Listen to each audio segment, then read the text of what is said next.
This is Covering the Spread, part of the FanDuel Podcast Network.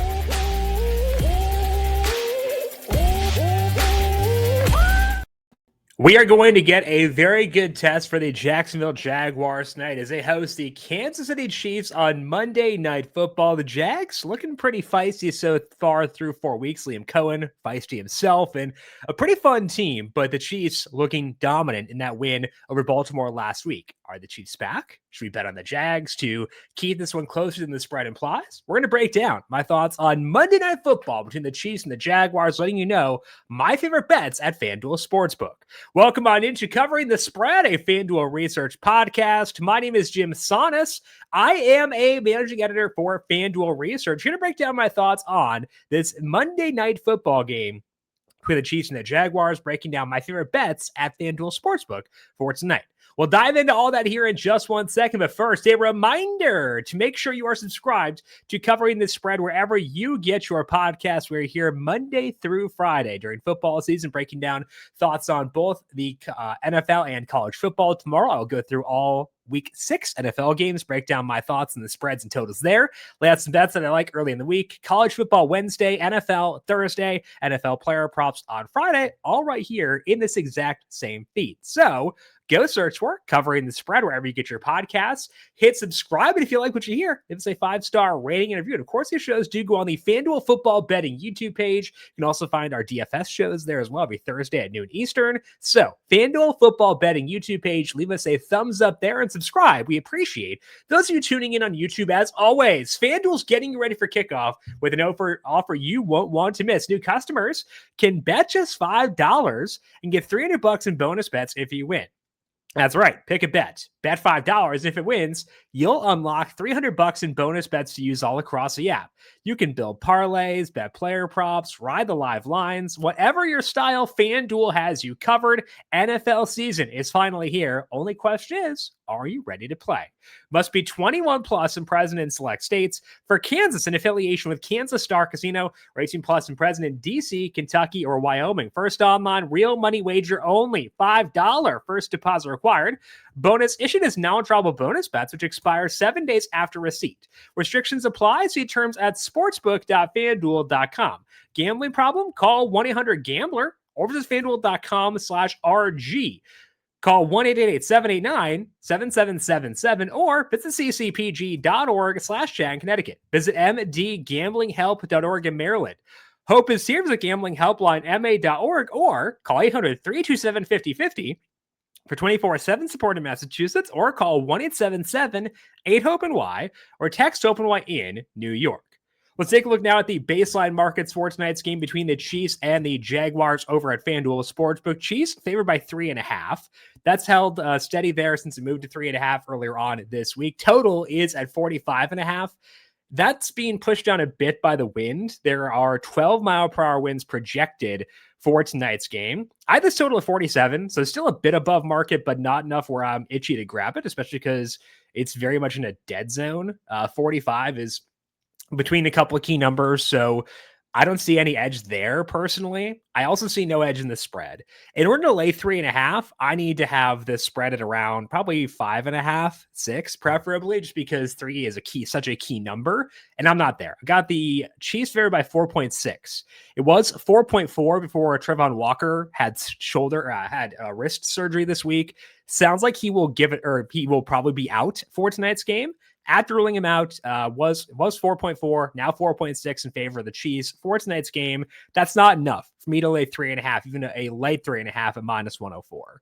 So no reason for me on the total. Don't see any value over 45.5 -108. Don't see any value on the spread. Landed the -3.5 for the Chiefs at -104. I think this is a stay away from me from the baseline market perspective, which also is a bummer because we're talking about these Monday night games. I like to give a same game parlay that I like for the game. Typically, that same game parlay revolves around one assumption where it's like, okay, I think the Chiefs cover this spread. Which events are likely to happen should that occur? I don't see a lot of value there personally. And honestly, there aren't a lot of influx rolls that I feel good about betting into for tonight's game. So I don't really see a same game parlay I like. I'll give out some props that I like, but we're going to skip the SGP for this week just because not enough there for me to feel a lot of conviction as far as this game, because I don't see a lot of spots where I deviate heavily from the market based on either the spread or the total or the roles I expect players to fill in this game. Let's dig in now to the prop markets for this one. We'll talk about touchdowns later on. Couple of potential plays you could go with, and we'll lay out the ones I bet so far, why I bet them, or we could see some value potentially in the touchdown score market.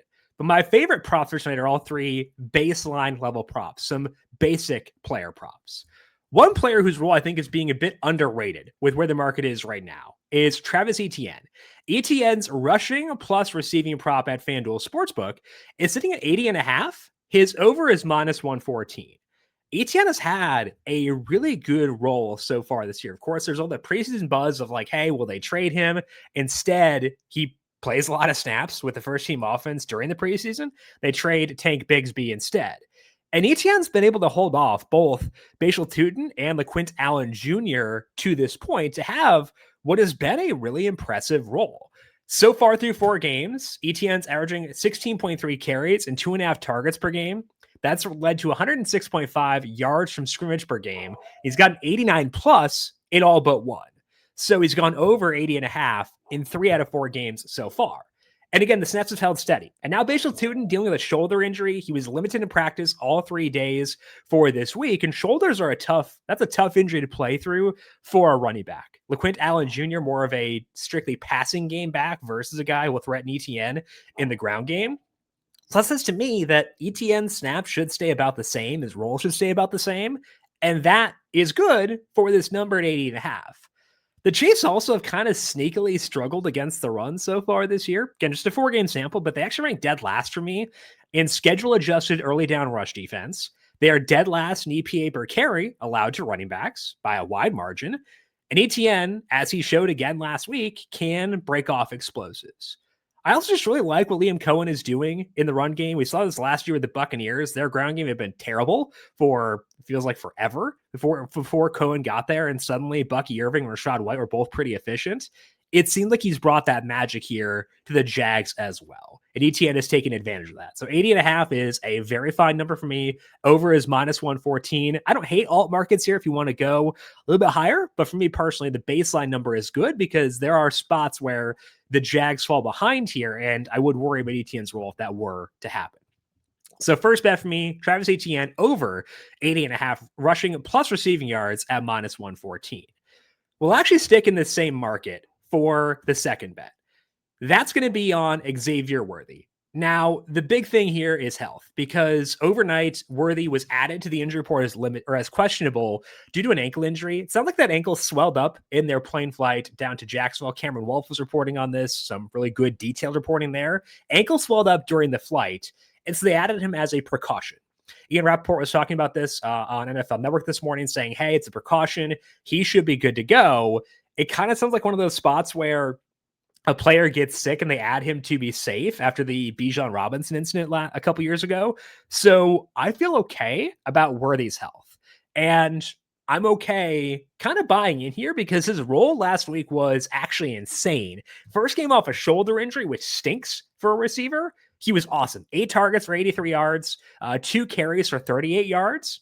And that means they thought the shoulder was healthy because they were using him in the way they typically used him. And I like that a lot.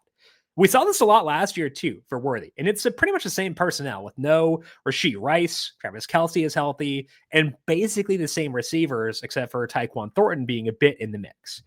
Last year for Worthy, his snaps increased in week 14, became an every down player at that time.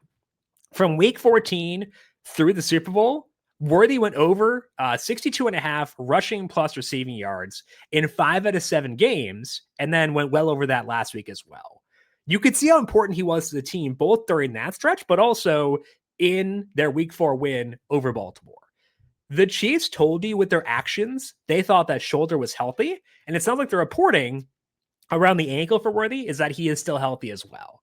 If he does wind up being inactive, this bet voids, so we'll wind up being okay there as well. And I do think this does give us some wiggle room should Worthy not be 100% just because he's been clipping past this number pretty easily. 62.5 rushing plus receiving yards for Worthy. That to me is a very fun number. I do want the rushing in there specifically because he is a Jameson Williams type who can bust off a 30-yard run, and that comes at the expense of passing game volume for him and the rest of the team. So to me, 62.5 rushing plus receiving yards, a very fun number for Xavier Worthy, and one I think is a good value. So we'll make that our second bet of the night. So dabbling fully in that rushing plus receiving market with Worthy over 62.5 rushing plus receiving yards and Etienne over 80.5 at minus 114. The one non-rushing plus receiving prop that I do like for tonight is going to revolve around Patrick Mahomes. Mahomes started the year running the ball, and he was running it quite a bit, and he was running it pretty well. And this was like playoff Pat Mahomes at his best, where when the intensity goes up, we see the sense of urgency, and Mahomes willing to run a whole lot. I don't feel that same sense of urgency right now because not only are the Chiefs back to 2-2 in a pretty good spot, they are 3.5-point favorites for this game, and the Chargers lost again yesterday and also just didn't play all that well. So you look at the AFC West now versus what the AFC West looked like 2 weeks ago. It's a very different picture for the Chiefs. So I don't think we need to see this like hair on fire kind of style from them right now. So that's when Mahomes runs, is when the sense of urgency is at its peak. And I just don't feel like we're there right now. An other important factor for Mahomes as far as rushing goes is, will the opposing team generate pressure? Trayvon Walker, again, sounds like he will sit for this game. The Jags, when you adjust for schedule, have not generated a ton of pressure so far this year. And the Chiefs' offensive line has been pretty good at preventing pressure. Kudos to them in that regard. So when you add the lack of hair on fire kind of approach with a not amazing pass rush against an offensive line that is playing pretty well, that to me says we're not going to see Mahomes utilized as much as a rusher here as he was the first 2 games of the season. We've already seen this change occur because Mahomes has just 7 rushing yards the past 2 weeks combined. So I think we can start to plug some unders here and take advantage of playoff Pat going back in his coffin until January, potentially if the Chiefs continue to play as well as they did the past 2 weeks. Situation has changed. Offense looks a lot more competent. I would expect him to bottle the rushing back up until he needs to unleash it again. Maybe it does happen. Maybe they fall behind. He has to go here. I don't think we're going to see that, though, as a baseline expectation. So I'll take Mahomes under 21.5 rushing yards. That is currently minus 114 at FanDuel Sportsbook. So again, 3 baseline bets: Mahomes under 21.5 rushing yards, minus 114. Worthy over 62.5 rushing plus receiving yards at minus 114. And Etienne over 80.5 rushing plus receiving yards, minus 114. All those numbers available at FanDuel Sportsbook. Did want to go through the touchdown props for this game. Again, I'm not seeing a lot of value that I'm like super itchy to bet. I did bet a couple. They are not as long as they were then, so I'm not super intrigued there. The first one I bet was Worthy. I took him at plus 165. He is now down to plus 150 at FanDuel Sportsbook. It was plus 155 this morning. So sounds like people feeling okay about the health there for Worthy, buying in there. I have in my anytime touchdown model fair at plus 140 in this one for Worthy. Honestly, I want a bigger edge than that, but if I'm going to bet it, so stay away from me at plus 150. Did bet it myself. Can't recommend it though, with it being down to plus 150. I don't hate the 2+ touchdown market for Worthy, just because he gets a lot of red zone work. It's down to 11-1. It was 12 earlier on today. So keep tabs on that if they were to re-lengthen. And maybe if you want to have some fun, Worthy 2+ touchdowns, given he gets the long balls and he gets red zone rushing attempts, I could see that. But as it stands right now, 11-1, not really calling my name all that much. A couple other guys who are at least close to being values for me. One of those is, actually lengthening. Bashal Tutin was plus 360 earlier on. He was actually plus 360 last night, shortened to plus 350 this morning. Now back out to 4-1. A little concerning given that he has a shoulder injury to see this number lengthen. So I didn't bet this one personally. Even at 4-1, not totally sure that I will. I have it at plus 340. I'm just a little bit worried about that shoulder injury. Maybe I need to downgrade him personally versus betting this one. So I am intrigued by the fact that it lengthened, but also very concerned about that. Tootin, though, has had a good red zone role, despite the fact that Etienne's role overall has been good. Tootin's been getting work inside the red zone, which has been intriguing to me. So I do find that role interesting.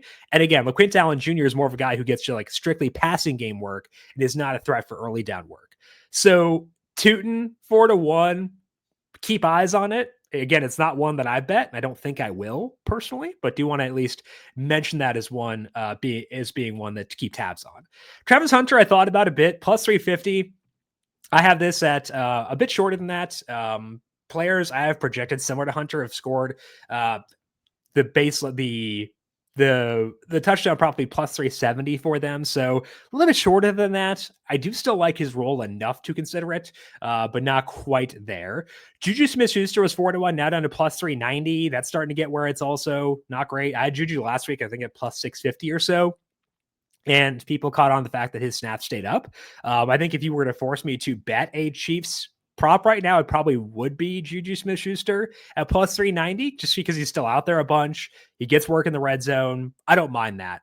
But again, not super itchy there. Other one I did bet was Brashard Smith. I bet him plus 750. He's now down to 6-1. This was before the report that he could see an expanded role for tonight. I still have him at plus 580. So it's not like it's still a value in theory, but it's also not a value by very much. And I still worry about the error on my touchdown score market as being pretty high, given it's pretty new for me, just 5 weeks into its life. So honestly, as things stand, I'm not betting touchdown props here. Again, did take Brashard Smith at plus 750, Worthy at plus 165. Both those guys have since shortened.